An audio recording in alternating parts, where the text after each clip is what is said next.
Aujourd'hui, je suis avec Feriel et Feriel était spécialisé dans le design en permaculture.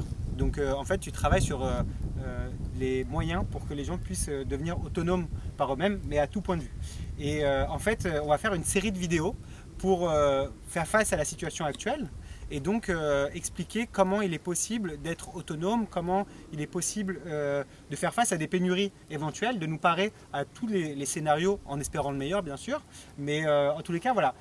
Avant de rentrer dans le détail de chacune des vidéos, parce qu'aujourd'hui on va vraiment parler de la nourriture, aussi bien dans l'approvisionnement que dans ce que l'on peut mettre en place chez soi pour acquérir une certaine forme d'autonomie, j'aimerais que tu me présentes aussi ce que tu fais réellement au travers de la permaculture pour que les gens puissent mieux comprendre cette discipline que tu pratiques depuis tout ce temps. Ouais. Alors la permaculture, en fait, c'est de la conception de systèmes pour répondre à tous nos besoins humains de manière efficace et résiliente. Donc nos besoins humains, c'est respirer, boire, manger, se loger, éventuellement produire de l'énergie, organiser de manière juste le corps social puisqu'on est des animaux sociaux. Donc en fait la permaculture, elle a tous ces pôles-là qui sont tous reliés puisque c'est un système comme je disais tout à l'heure. Voilà, donc pour produire et répondre à tous nos besoins. Donc c'est ce que tu mets en place, aussi bien en ville que dans la nature, pour différents types de personnes. Tu vas réfléchir selon leur espace à la façon avec laquelle il est possible pour eux, en combinant un grand nombre de paramètres, comment ils peuvent être autonomes. Ouais. Ça va même plus loin que ça, c'est qu'en fait tu peux le faire à une échelle individuelle ou d'une famille, tu peux le faire à l'échelle d'une copropriété, tu peux le faire à l'échelle d'une ville. Les villes en transition, par exemple, ce sont des systèmes en permaculture qui sont vraiment à des grosses échelles. Donc il n'y a pas de limite d'échelle. C'est ça qui est très efficace aussi. Et en fait, cette série de vidéos, elle est née d'une discussion qu'on a eue ensemble. On s'est dit comment il est possible d'aider les personnes à notre échelle humblement, mais pour pouvoir répondre à la crise que l'on vit actuellement, qui est une crise sanitaire, mais qui peut tout à fait devenir une crise alimentaire si on a des pénuries qui arrivent. Et comment aujourd'hui, alors qu'on est dans une situation relativement calme et sereine, nous préparer de toutes les façons à être autonome, sans penser à une situation de crise, mais je pense qu'il vaut mieux espérer par soi-même que remettre notre destin dans les mains d'une autorité X ou Y, sans juger cette autorité de toute façon. Tout à fait. Donc je rappelle juste qu'on est en période de confinement, qu'effectivement ça peut être un peu stressant, donc on verra un petit peu comment on peut se débrouiller avec des choses extrêmement faciles, qui sont applicables par tous et dans toute configuration. Et puis, je voulais évoquer un autre point, mais je l'ai oublié, mais c'est pas grave, ça reviendra après. On va démarrer avec la nourriture, parce que là, en plus, il y a un certain, comment dire, l'approvisionnement devient plus compliqué de par les déplacements qui sont limités. Donc, quelles sont les choses à prendre lorsqu'on veut faire un stock intelligent dans le temps? Parce que là, on parle des choses à acheter sur 1 mois, 2 mois, 3 mois peut-être. Donc voilà, qu'est-ce que tu préconises par rapport à tout ça? Alors déjà, de penser aux oléagineux, donc tout ce qui est noisettes, amandes, cacahuètes, noix de pécan, qu'est-ce qu'il y a d'autre? Macadamia, enfin voilà, tout ce qui va pouvoir vraiment se garder dans le temps. Parce que nous, on peut aller faire des courses, prendre des fruits et légumes, mais ça a une durée de vie qui est très limitée. Là, on peut se projeter sur plusieurs mois éventuellement pour avoir des stocks et avoir tout le temps de la nourriture. On a également les fruits secs qui se gardent extrêmement bien, type figues, raisins secs, ananas séchés, bananes séchées, qu'on peut faire soi-même aussi. Qu'est-ce qu'on a d'autre? C'est l'idée quoi. Là, tu vas nous parler aussi du cru, mais moi, j'y suis pas encore complètement. On essaye de manger le plus cru possible, mais on cuit aussi. Et il y a certaines choses qu'on achète. Ce sont toutes les protéines végétales, qui sont les lentilles de toutes sortes, les haricots, les pois chiches, les fèves, qu'on combine avec des légumineuses pour avoir des repas qui soient Alors moi, je suis pas crue encore complètement non plus, mais disons que en tout cas les oléagineux et les fruits secs qu'on a mentionnés ne nécessitent aucun besoin d'énergie, aucune transformation en gros pour être consommés. Donc c'est quand même très pratique. Et pour répondre à tous les besoins journaliers du corps humain? Oui, alors après il faut manger du verre aussi à côté, mais ça on va le voir dans une deuxième partie. Donc du coup, on est autonome, c'est-à-dire qu'on n'a pas besoin d'avoir un four, on n'a pas besoin d'avoir des plaques, on n'a pas besoin en gros d'énergie, seule l'énergie de notre corps. Donc on peut se balader avec, on peut, enfin voilà. Oui, bien sûr. Donc c'est le plus simple. Après, effectivement, on peut aussi stocker des lentilles, pourquoi pas même les faire germer, mais ça on le verra aussi tout à l'heure. Allons-y justement, voyons, ça c'est des choses que tu aimerais expliquer aux gens, qu'on peut tous mettre en place chez soi. Voilà, on peut faire germer très facilement, très rapidement. Ouais, on peut faire germer des haricots, on peut faire germer des lentilles, on peut faire germer des pois chiches. Et en fait, c'est un très très bon moyen pour avoir des nutriments très rapidement, parce que les pousses, elles vont arriver extrêmement vite. Il suffit juste de les faire tremper quelques heures, voire une nuit. Et ensuite de les mettre soit dans un germoir, sur un germoir d'ailleurs, parce qu'il ne faut pas que ce soit complètement immergé dans l'eau, soit de le fabriquer. Donc en fait, on prend un bocal de type le parfait par exemple, on met les graines à l'intérieur, on va recouvrir l'ouverture soit d'un tissu, soit d'une gaze, juste pour que les graines puissent pas s'échapper. Et en fait, on fait tenir le bocal en biais pour que l'eau puisse s'écouler et qu'il y ait quand même un peu d'humidité grâce au tissu. Et en fait, très très vite, au bout de 1, 2, 3 jours, tout dépend des graines qu'on va utiliser, ça va germer. Et c'est quoi l'avantage justement de... C'est bourré de micronutriments, ça fait du vert et c'est rapide. C'est rapide, on peut le stocker. Donc c'est super, c'est parfait. Et le garder dans le temps. C'est plusieurs mois de...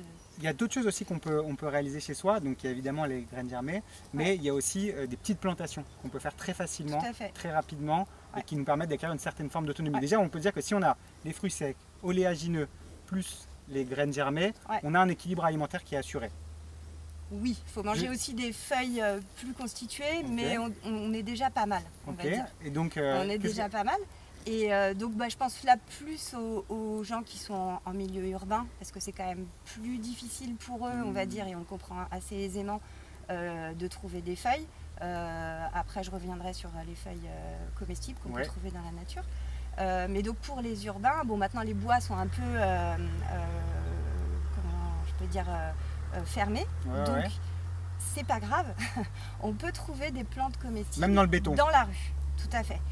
Dans la rue, alors évidemment il faudra au préalable les laver avec de l'eau et du vinaigre par exemple et tout ça, mais on peut aussi glaner les graines. Là on a plein de pissenlits, donc c'est vraiment la période où elles fleurissent, mais ensuite elles vont monter en graines, et donc du coup on peut récupérer les graines pour ensuite les semer par exemple, mais on peut cueillir au pied d'un muret, au pied d'arbres en ville,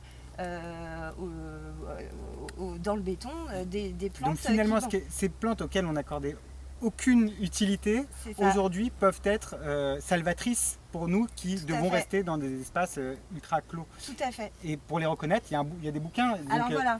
Donc là j'en ai sélectionné quelques-uns, mais il y en a d'autres, et ça je les énumérer pour les montrer. Donc il y a Plantes urbaines de François Couplan qui est extrêmement bien. Il y a aussi Sauvage de Maru, qui est un ouvrage qui a été fait par le MNHM. Régal végétal. Le régal végétal aussi, François Couplan, donc c'est un grand ethnobotaniste, il est excellent. Et donc avec ça on peut avoir déjà les rudiments, les bases pour savoir cueillir, quoi cueillir, quand cueillir et comment les cueillir. Parce que même en ville la nature est abondante et peut nous offrir des choses. De toute façon tous les liens on les donne en descriptif, donc voilà, là on montre les livres, mais on va pouvoir enseigner tout ça ensuite. Et donc qu'est-ce qu'on peut, donc ça ce sont des plantes sauvages comestibles qu'on peut reconnaître autour de chez soi. On ne va pas toutes les énumérer parce qu'il y en a un certain nombre, ça prendrait du temps. Si tu en as 2-3 que tu veux sortir, comme le pissenlit, n'hésite pas. Oui, il y a le pissenlit, il y a la lierre en ce moment, il y a les mauves, il y a beaucoup de malvacées. Il faut dire qu'on est au début du printemps dans la saison. C'est ça, on est au début du printemps. Il y a le tilleul aussi, qui est un arbre. Et il y en a beaucoup, je pense notamment à Paris, il y a des tilleuls qui commencent à bourgeonner. On peut manger les bourgeons, ensuite on pourra manger les feuilles jeunes, un peu plus âgées aussi, les fleurs et les graines. Donc on peut tout manger dans le tilleul. C'est ça, et c'est énorme en fait, la surface de feuilles, donc potentiellement ça peut être une bonne ressource de nourriture. Et abondante. Donc on va s'intéresser de près à ça pour ceux qui le souhaitent, et il y a aussi la possibilité de faire des plants chez soi pour combler. Tout à fait. Alors si on a la chance d'avoir un jardin c'est maintenant qu'il faut se lancer. En plus, Ouais. on est au début du printemps, donc c'est agréable, il fait beau, donc faisons-le. Si on est en ville, on est un peu plus On a moins restreint. d'espace. Voilà, on a un petit peu moins d'espace, mais on peut toujours penser aux pots, on peut toujours penser aux jardinières et pourquoi pas aux pieds d'arbres. Ok. Même si c'est un peu plus compliqué Comment généralement. on fait quand on a un mais petit voilà. espace pour le faire alors? Alors, on plante, on se fait un jardin intérieur en fait. Ouais, hein. ouais. Donc soit les bords, on peut faire les deux, soit intérieur et soit les bords de fenêtres avec des jardinières. Et donc là, écoute, c'est simple, il faut avoir du terreau ou pas, on peut le fabriquer. Ouais. Donc ça pourrait être une autre vidéo, mais c'est assez simple à faire, Dans la gestion des déchets? par exemple. Ouais. Et donc on sème. Alors la clé, c'est que ce soit dense et diversifié, c'est-à-dire qu'on peut mettre vraiment beaucoup de graines, donc que ce soit très très dense, Oui. mais surtout que ce soit diversifié. Si Ok. on met densité, il faut que ce soit allié à la diversité. D'accord. Et on a du mal à l'imaginer, mais vraiment ça peut être très très très très dense. Donc c'est pas une graine tous Oui, les 2 oui, bien cm, sûr. hein, c'est à touche-touche. Hein. Ok. Voilà. Et ensuite, le plus important, c'est de mulcher, c'est-à-dire de Recouvrir. couvrir. Donc on le verra quand on fera la vidéo sur la gestion des déchets, mais par exemple avec nos déchets verts, Ouais. il faut également qu'il y ait des déchets, ce qu'on appelle les déchets bruns, qui sont carbonés. Donc des feuilles, ça peut être du papier sopalin non traité, enfin voilà. L'important c'est de comprendre carbone et azote et D'accord. qu'il y a un toit pour les micro-organismes. Oui, je pense que ça, on va pouvoir le mettre aussi en description pour que les gens puissent faire le lien entre Ouais. ce qui est carbone et ce qui est de l'azote. Ouais, parce que tout à fait. ça Tout à demande fait. peut-être un peu plus de temps, mais Ouais. oui. Ouais. Et ça empêche l'eau de s'évaporer, donc on a moins à arroser. Le fait de recouvrir, tu veux dire Ouais, ça nourrit le sol. Donc ça nourrit parce qu'en fait le sol il est vivant, il y a des micro-organismes, donc ils vont être nourris par ces déchets verts qui vont décomposer. Ça va créer ce qu'on appelle dans le sol le complexe argilo-humique et donc ils vont nourrir les plantes. Donc Ok. c'est tout bénéfice, c'est-à-dire que nos déchets on peut les mettre dedans et au contraire ce qui est une pollution devient une ressource. Exactement. Voilà. Est-ce qu'il y a d'autres choses auxquelles tu penses dans cette vidéo qui parle que de nourriture? Parce qu'on en a plein d'autres. Après, on va parler de l'eau, on va parler de la gestion des déchets, on va parler de renforcer son immunité, de l'énergie. Écoute, Mais je pense on a fait un bon tour, ok. Oui, on a fait un Donc, bon tour, on a fait on récapitule. stockage. Donc stockage de denrées alimentaires quand c'est encore possible. Voilà, donc oléagineux, fruits secs et graines Graines germées, par germées. exemple. Et puis ensuite la cueillette, les plantes sauvages comestibles Oui. qu'on a en bas de chez soi. Et ensuite on produit nous-mêmes avec des espèces qui peuvent être très rapides. Ouais, ça comme peut quoi, être par très exemple, intéressant. le par radis, ça exemple. va très vite. Très vite. Il y a les radis de 18 jours, 28 jours, donc c'est extrêmement rapide. On peut même manger les feuilles de radis. Hein. Ouais. Il n'y a pas que Oui. la racine. Tu en as d'autres, justement, Des laitues, ça peut aller extrêmement vite. Ok. Les épinards, enfin Ouais. voilà, il y a plein de légumes. N'hésite pas à en feuilles. dire d'autres encore qui peuvent aller vite. Qu'est-ce que je pourrais dire j'en ai. Ok, ça ok, me ok. vient C'est pas vraiment au après, dépourvu. mais D'accord. il y en a, mais en fait Ouais, il y en a il y en a beaucoup, beaucoup. et ça Ok. peut aller vraiment très très vite. Ok, Donc, super. Bon, déjà, je pense qu'on a pas mal d'infos qu'on dit là dans cette première vidéo.